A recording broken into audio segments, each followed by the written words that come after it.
Alright guys, so hari ni mak aku ada masak makanan saja nak bagi kawan-kawan dekat sekolah aku. So menu hari ni mi goreng, macam mi goreng basah-basah sikit. Lepas tu lagi satu dia ada bubur nangka. Overall yelah, tiba-tiba semalam mak aku cakap, esok free tak?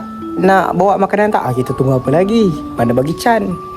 Terus je lah, okey mak, boleh. So pagi tadi ambil lah kat rumah mak dan bawa ke sekolah. Korang tengok video ni macam mana bawa pergi sekolah. So macam biasalah aku bawa bekas ni atas. Lepas tu sign in dan aku tengok lah sikit. Wah, nampak sedap kan mi goreng ni. Awal tu mak aku suruh makan dekat rumah, tapi aku rasa macam dah lambat lah. Jadi tak sempat lah nak makan kat rumah. Jadi kita bawa lah pergi tempat kerja terus. So makan kat sana. Lepas tu yang ni pula bubur nangka. Tengok pun memang pekat, tapi mak aku tak isi penuh-penuh lah. Sebab dia tahu kalau naik kereta dia berkocak-kocak takut tumpah kan. Jadi mak aku isilah takat-takat tu adalah dalam beberapa inci lagi sebelum nak penuh tu. Thank you mak. Okay, Mak, lari tengok. Try. Cuba try rasa macam mana. Ada nangka. Masak dengan apa tu? Ha? Nangka masak dengan santan.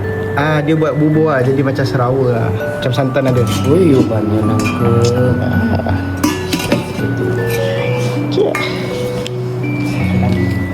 Siapa cepat dia dapat.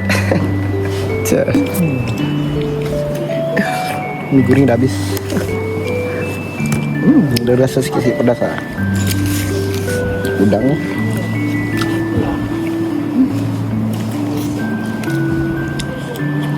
So ni bubur.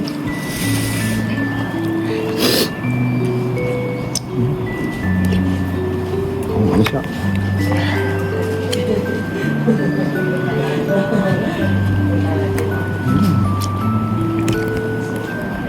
So kali kan kita open lah dekat dalam group kan, siapa nak makan-makan, siapa cepat dia dapat. Yang ni tadi aku ada hard kelas, lepas tu ni dah habis. Kita check lah tengok, oh habis rupanya kan. Sudah mantap. Habis.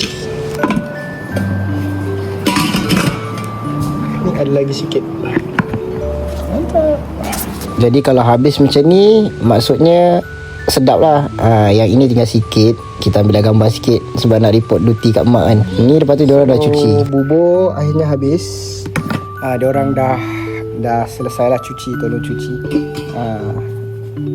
Mi goreng pun ya habis.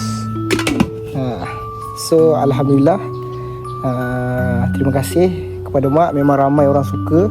So diorang pun macam request lagi, oi masaklah lebih lagi, masaklah lagi, esok masak lagi. Diorang macam sukalah. So kita pun happy lah. Thank you mak. Semoga murah rezeki, semoga diberi kesihatan, semoga dipermudahkan segala urusan. So next time boleh buat lagi. Cuma tadi ada juga beberapa orang yang tak dapat, mungkin orang sibuk ke apa kan. Tengok tak dapat lah mi goreng lah. Buat masa ni top ranking mi goreng lah. Diorang suka. Walaupun agak pedas, dia taklah pedas sangat, dia ada rasa pedas-pedas sikit, tapi diorang semua cakap okey. Boleh layan. Dia taklah pedas sampai tak boleh makan. Mana yang tak dapat mi goreng, diorang makanlah bubur tadi. Bubur pun okey. Ada yang first time makan bubur nangka. So thank you mak. Semoga murah rezeki. Okey, ada rezeki kita bawa lagi. Thank you mak.